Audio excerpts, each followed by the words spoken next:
Hello visionaries, it's Extent here to show off the new menu functions in the digital dash controller.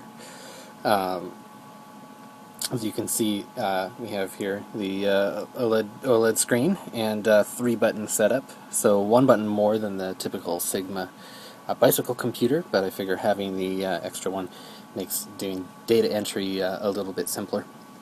Now this is very specific to just the OLED screen, so obviously the system will need to change to make it work on the two-level character LCD screen, or Lucky's classic LED text-free version. But for the prototype with the OLED screen, this works a treat. So let's fire it up and run through it. So as you can see, the RPM's just bouncing around because we're in developer mode, so it's just outputting a random number. So that's all that is.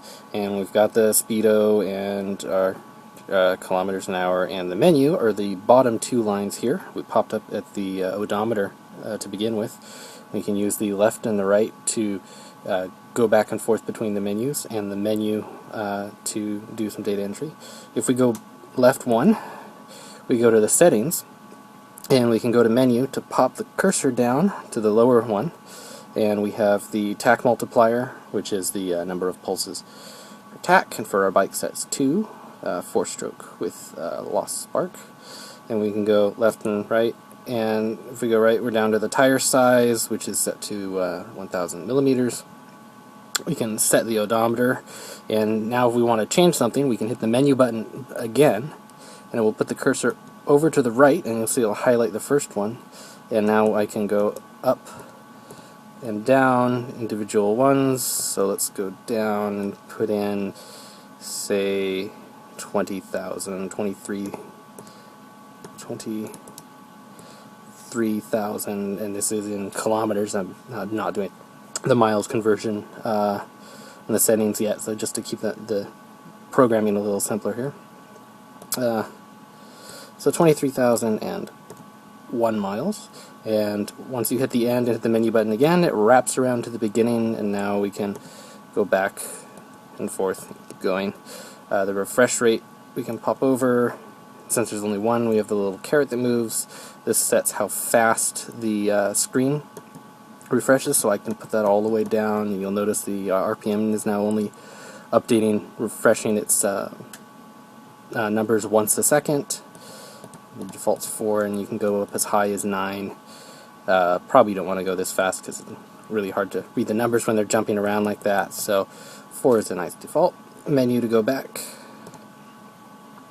We can switch the units between kilometers and miles per hour, and that works for the both the trip and the odometer and the live speed readings, which again is just hard-coded here because we're in developer mode. And you can see the miles per hour, kilometers per hour changes, and it does a conversion for you there. We'll leave it in miles.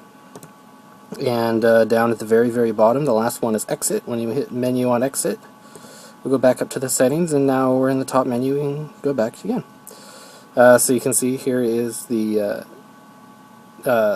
numbers we've entered for the odometer, and the trip computer has a built-in number already set, and this is saved in kilometers, but it's already been converted into miles. And we've got 5,000 seconds programmed in the ride time, and the stats menu, which is still work in progress. If we're on the trip menu, we can hit the menu, and it will pop up a reset. And if we lift off right away, it won't do anything. If we keep holding for 2 seconds, the reset will pop in, and it will reset to 0. You can see our ride time is still sitting here. If we keep holding down for over 2 seconds, the reset will happen. We'll say reset all, and after it pops to 0 again, now it resetted all the stats. So you can reset all the stats from one single one. So if you want to reset your ride time and your trip odometer and your average speed and your maximum recorded speed and all that, you don't have to go through each and every single one of the menu items to do it. So that just about covers it. Menus wrap around here on the top too, so you go right back to settings and go back to the odometer or the trip, whatever you want.